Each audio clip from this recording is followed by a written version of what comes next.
한 주간 강건하게 잘 지내셨습니까? 네, 좋네요. 얼굴 보니까. 옆에 계신 분들하고 같이 우리 인사할까요? 반갑습니다. 네, 반갑습니다. 네, 지난 시간에 얘기했다시피 3주에 걸쳐서 성부 하나님에 대해서, 성자 예수님에 대해서, 성령 하나님에 대해서 제가 살아가는 이야기로 좀 그렇게 다가가려고 합니다.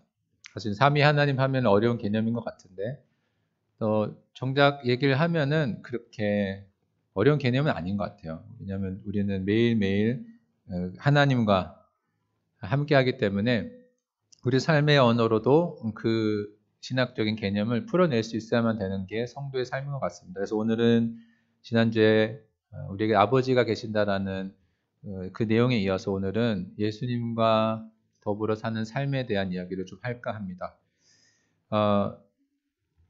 제가 속한 구역에 이 얘기 하지 말라고 그랬는데 장모 권사님이 계시는데 우리 카톡으로 이제 아침마다 이렇게 구역원들을 이렇게 응원해요.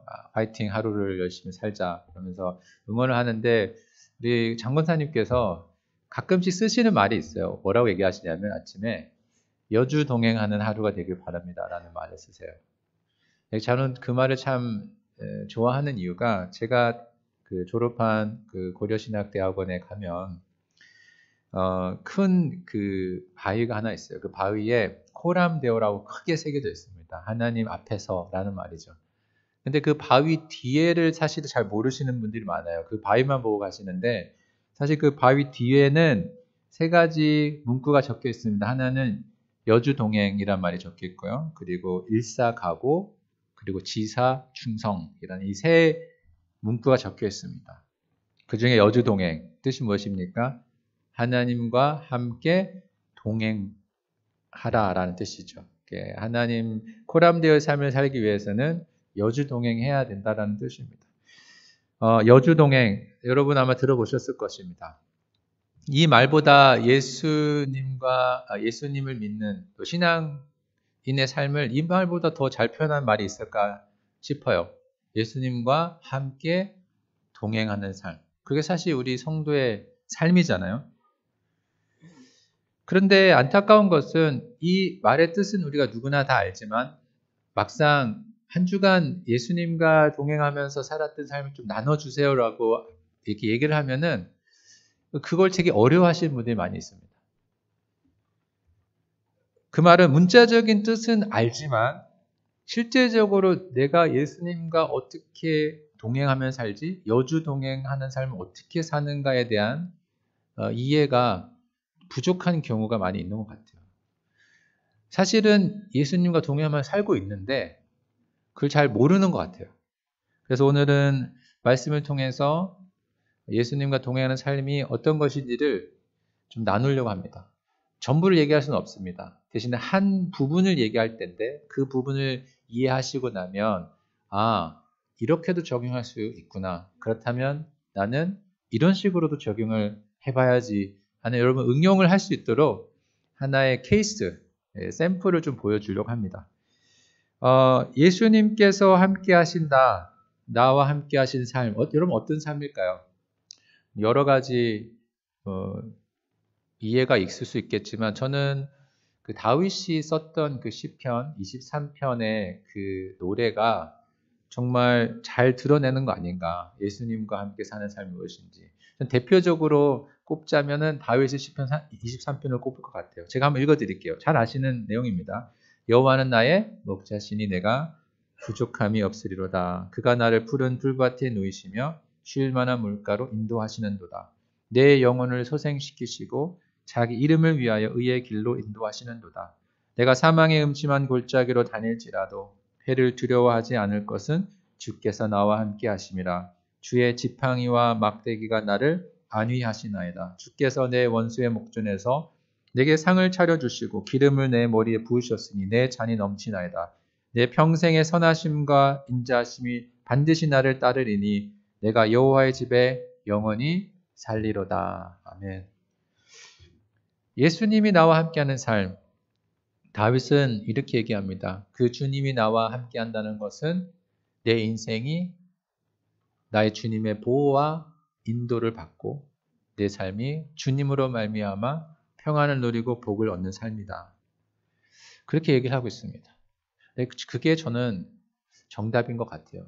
주님이 우리와 함께 한다는 것은 그분이 나를 인도하시고 나를 보호하시고 내게 하나님 나라의 풍성한 것들을 공급해 주시고 누릴 수 있게 해주시는 것. 그게 여주 동행하는 삶인 것입니다. 그렇다면 질문이 생기잖아요. 예수님은 보이지도 않으시고 영이신데 그 예수님의 인도와 보호를 우리는 어떻게 받지? 말은 쉽지만 예수님이 함께 한다는 말은 쉽지만 그러나 어떻게 주님이 나를 인도하시고 보호하시고 풍성한 것들을 주시는가? 이 질문을 던지게 되지 않겠습니까? 저는 그게 바로 말씀이라고 생각합니다. 주님은 지금 우리와 눈에 보이는 형태로 함께 하시지는 않지만 그분의 말씀을 통해서 우리를 인도하시고 우리를 보호하시고 또 우리 삶의 풍성한 것들을 계속해서 공급하시는 줄 믿습니다. 그게 하나님의 방법이에요. 그런 점에서 예수님께서 하셨던 말씀들을 우리가 잘 알아야 돼요. 신앙생활 하면서 아니 예수님 무슨 말 하셨지? 이렇게 질문이 든다면은 여러분 우리가 신앙생활 헛다리 짚는 거잖아요. 제일 중요한 거는 우리가 크리스천이라는 거는 예수님을 따라가는 건데 예수님이 무슨 말을 했는지 모른다면은 사실 그게 의미가 없는 것이에요. 오늘은 예수님께서 하셨던 말씀 가운데 하나를 우리가 붙잡고 그래서 이게 왜 우리를 인도하는 거고 보호하는 것이고 우리에게 풍성한 삶을 주는 것인가 하는 점을 나누려고 합니다. 요한복음 14장 15절 말씀에 예수님께서 제자들에게 이렇게 말씀하셨어요. 너희가 나를 사랑하면 나의 계명을 지키리라. 계명, 법이죠. 율법이죠. 어떻게 보면. 여러분, 계명은 하나님이 나를 보호하시는, 인도하시는 가장 강력한 보호장치예요. 법은 우리를 보호하는 가장 강력한 수단입니다. 그것은 우리 이 세상에 사는 우리에게도 마찬가지예요. 여러분, 법이 없는 사회에서 살고 싶으신가요? 법이 지켜지지 않고 전혀 법이 없는 무법 천지에서 여러분 가족과 함께 살고 싶나요? 불안해서 살 수가 없죠. 마찬가지로 하나님의 법은 하나님의 백성을 인도하고 지켜주는 가장 강력한 도구입니다. 그래서 예수님께서는 너희가 나를 사랑한다면 나의 계명을 지켜라. 이거는 숙제를 주는 게 아니에요. 사랑하는 자들에게 주는 복입니다. 그래서 예수님께서 요한복음 13장 34절에 어떤 계명을 주시나요? 새 계명을 너희에게 주노니 서로 사랑하라. 너무 잘하는 계명입니다. 내가 너희를 사랑한 것 같이 너희도 서로 사랑하라라고 말씀하셨습니다. 저는 오늘 이 말씀을 좀 붙잡고 얘기하고자 합니다. 여러분, 신앙의 성숙은 무엇입니까? 좋은 크리스천이 되어가고 있고 내가 더 신실한 크리스천이 되어가고 있다라는 가장 강력한 증거는 무엇입니까? 서로 사랑하는 삶이 더 커지는 것입니다.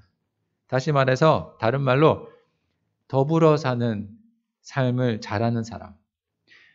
어디에 놓아도 사람들과 함께 잘 어울릴 수 있는 사람이 되는 사람.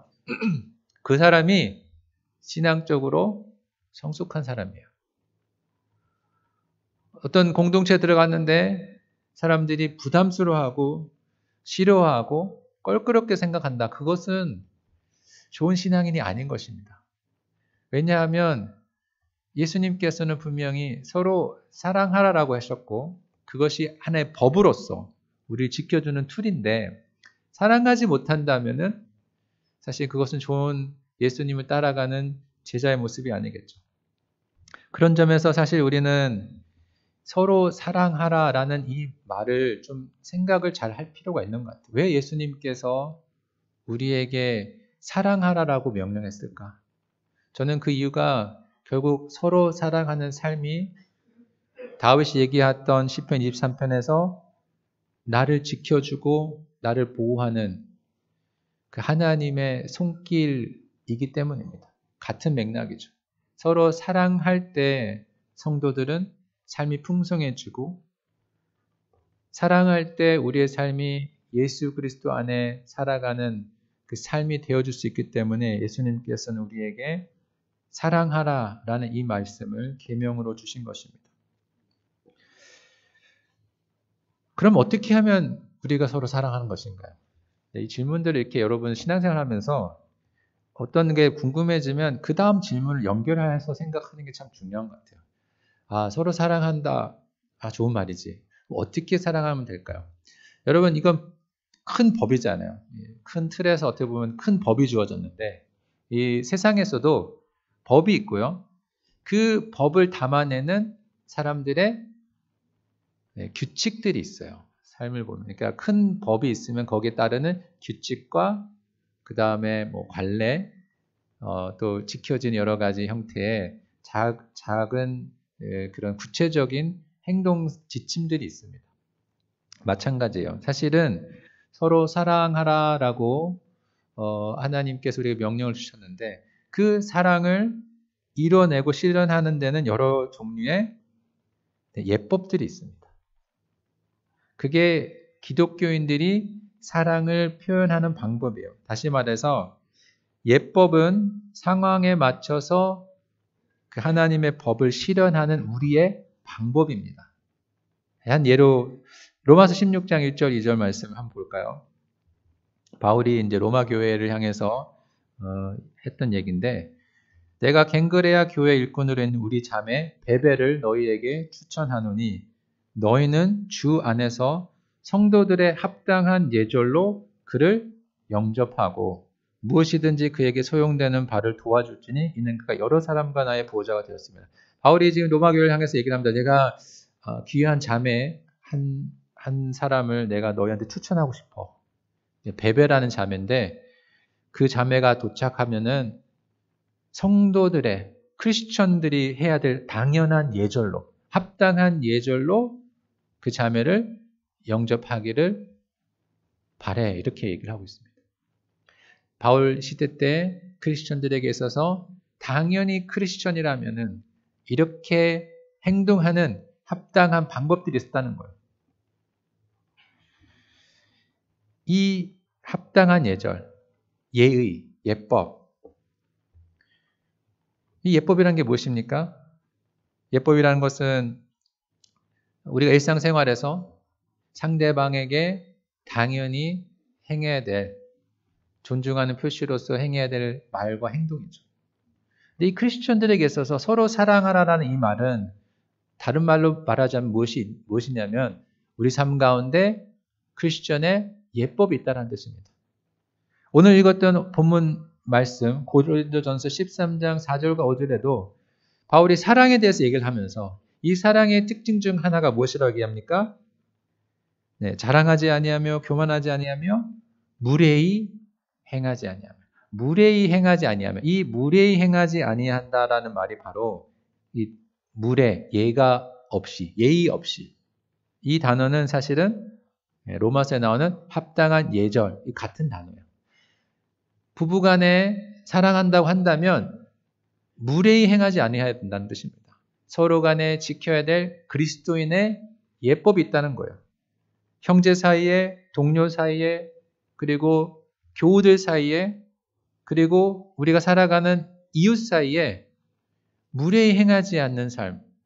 그게 서로 사랑하는 것이다라고 성경은 얘기하고 있습니다. 다시 말해서 예수님과 여러분 동행하는 삶이 무엇인가요? 여러분 누가 질문한다면 이렇게 대답할 수 있어요. 그것은 내가 이웃을 향하여서 예의 있게 크리스천으로서 가져야 될 예법을 가지고 대하는 것입니다. 라고 해도 여러분 틀린 말이 아니에요. 교회가 여러분 많은 문제들을 가지고 있습니다. 오늘날. 그 중에 가장 큰 문제라 할 수도 있는데 아닐 수도 있어요. 근데 그 중에 저는 가장 큰 원인 중에 하나가 바로 교회가 예의 있는 크리스천의 예법을 가진 성도들을 키워내는데 실패했기 때문에 저는 많은 문제들을 우리가 지금 경험하고 있다고 생각합니다. 여러분 그렇게 생각하지 않나요? 여러분 왜 교회가 계속해서 힘을 잃어가고 있나요? 철야 기도를 많이 못해서? 교회에 어떤 병고침의 역사가 많이 일어나지 않아서? 아니에요. 여전히 그런 역사들이 일어나는 교회들도 있어요. 하지만 그런 교회들도 교회가 깨어지고 부서지고 영적으로 완전히 이렇게 망가지는 것을 보게 됩니다. 능력의 문제가 아니라 저는 더 큰 문제는 어떻게 예수 그리스도와 함께하는 삶을 우리의 삶을 통해서 표현해야 되는가. 이 부분을 교회가 많이 가르쳐주지 않았기 때문에 저는 교회가 점점 힘이 약해지고 있다고 생각합니다. 제가 읽었던 책 가운데 이재철 목사님이 쓴 책인데 그 가운데 예화가 하나 있어요. 2002년도 우리 한일 월드컵 할 때 그때쯤이죠. 캐나다에서 이제 비행기를 타고 한국으로 돌아가는 그런 여정이었는데 그때 마침 한국의 모 여자대학교 그 무용 단원들이 캐나다에서 순회 공연을 끝내고 이제 비행기를 타고 한국으로 돌아가는 그 비행기에 같이 탑승을 했어요. 그래서 여학생들이 참 많이 이제 비행기 탔는데 이제 비행기가 이륙을 이제 하고 나면 여러분 이제 벨트도 풀 수 있고 그다음에 어느 정도 자리를 좀 이렇게 젖힐 수 있잖아요. 그래서 이제 좀 쉬려고 이재철 목사님이 의자를 이렇게 좀 젖혔어요. 젖히니까 뒤에서 이렇게 노크를 하는 거예요. 똑똑 하면서 무슨 일인가 싶어 돌아보니까 여학생이 앉아 있는데 의자를 다시 제자리로 돌려달라는 겁니다. 지금 다리가 닿아서 너무 불편하다고. 뭐 이코노미석이 좀 좁긴 하지만 그래도 그 의자 정도 젖힐 정도는 아니거든요. 그래서 왜 그런가 싶어서 보니까 이 여학생이 캐리어 가방을 밑에 깔고 그 위에 다리를 이렇게 올려놓고 있는 거예요. 그러니까 당연히 다리가 닿겠죠. 앞에 의자에. 그러니까 이제 이재철 목사님이 그 캐리어를 그 화물 위에 그 칸에다가 넣으면 안 되겠냐. 그렇게 그 위에 다리를 올려놓으니까 계속 무릎이 부딪히지 않겠냐. 그러니까 그 여학생이 싫다라는 거예요. 자기는 꼭 이렇게 타야 되겠다는 거예요. 사실 어이가 없었는데 그리고는 보니까 그 여학생은 자기 의자는 젖히는 거예요. 뒤로. 너무 화가 났는데 그때 한마디를 할까 하다가 안 하고 그 캐나다에서 한국까지 의자도 한번 못 젖히고 그렇게 한국까지 왔다 갑니다. 그리고는 그 책에다가 이런 내용을 썼어요. 지금 그 20살밖에 안 된 이 여학생이 한국의 미래인데 20년 후에 한국의 모습이 어떨까 그려진다. 이렇게 이기적인 마음을 가지고 예의 없는 젊은이들이 과연 부부 생활을 제대로 할 수 있고 자녀들을 제대로 키울 수 있을까? 너무 마음이 안타깝고 슬프다. 이런 내용을 썼어요. 그 2002년 하면 계산해보면 대충 이제 30대 후반, 40대 초반 나이가 나오죠. 네, 제 나이예요, 제 나이. 그 여학생이 누군지 모르겠지만 참 마음이 안타깝네요. 근데 그게 현실입니다. 여러분 지금 이 젊은 세대가 가지고 있는 마음가짐, 예의 없음, 바로 우리 교회에 일어나고 있는 또 우리 여러 교회들에 일어나고 있는 문제예요. 예의가 없다라는 거는 어떻게 보면은 큰 문제가 아닐 수도 있다고 생각하겠지만 그러나 중요한 문제입니다. 함께 더불어 살기 위해서는 반드시 예법이 필요해요. 교회는 더더욱이나 그리스도의 사랑으로 하나가 되어 살아가는 공동체인데 이 예의가 없다라는 것, 예법이 없다라는 것, 크리스천으로서의 어떤 질서가 없다라는 것만큼 큰 문제는 없습니다. 여러분 오늘 우리 교회를 보면서 여러분은 어떤 생각이 드시나요? 20년 뒤에 더 풍성하고 더 사랑하는 교회가 되어 있을 거라고 생각하나요? 아니면은 20년 뒤에는 더 이기적이고 더 개인주의적이고 서로를 섬기기보다는 각자 살기 바쁜 삶을 사는 교회가 될까? 그럼 한번 생각을 해보세요. 저는 부정적인 어떤 그런 마음이 좀 들어오더라고요. 과연 어떨까 20년 후에는. 지금 있는 우리 부모 세대가 다 교회를 떠나고 나면 과연 지금 30대, 40대, 50대 세대가 이 교회를 제대로 이끌어갈 수 있는가 하는 생각을 해보면 두려운 마음이 드는 것이 사실입니다. 여러분, 왜 기독교가 독특하고 또 여러분 영향력이 있고 힘이 있나요? 저는 그 이유가 기독교에만 독특한 사랑이 있기 때문이라고 저는 생각합니다. 왕이신 하나님께서 예수님을 통해서 나를 위해 낮아지신 그 사랑은 이 기독교에만 존재하는 놀라운 일입니다. 예수님은 오늘 말씀 그 요한복음 13장에 보니까 새 계명을 너희에게 주겠다라고 했습니다. 그렇잖아요. 여러분, 왜 새 계명인가요? 서로 사랑하라 라는 이 계명은 구약에도 있어요. 구약에도 보면 이웃을 사랑하라고 그러고 있고 이웃을 위해서 우리가 살아야 된다고 그 10계명에 나와 있잖아요. 10계명 계명들 다 이웃사랑이잖아요. 근데 왜 새 계명일까요? 이유는 예수님을 통해서 이 계명의 질과 방법이 바뀌었기 때문입니다. 사랑의 질과 방법이 바뀌었기 때문에 예수님께서 새 계명이라고 하신 거예요. 내가 너희를 사랑한 것 같이 서로 사랑하라. 이거는 새로운 계명이에요. 그냥 사랑하라라는 게 아니고요. 내가 너희를 사랑한 것 같이. 여러분, 예수님은 우리를 어떻게 사랑하셨습니까? 하늘 보좌를 포기하고 인간의 몸으로 오신 사랑이죠. 낮아지신 사랑입니다. 아브론 죄가 없지만 대신해서 죄를 감당하셨던 희생적인 사랑. 십자가의 고통과 사람들의 그 멸시를 다 견뎌내었던 인내하는 사랑. 그리고 사람들은 인정하지 않을지 몰라도 하늘에 계신 아버지만을 바라보면서 사랑하셨던 빛나는 사랑이죠. 하나님께 영광을 돌리는 사랑. 이 사랑을 누가 하라고요? 저와 여러분이 그대로 하라. 그래서 이것이 새로운 계명인 것입니다. 예수님과 여주 동행하는 삶, 예수님과 함께하는 삶, 주님과 함께하는 삶.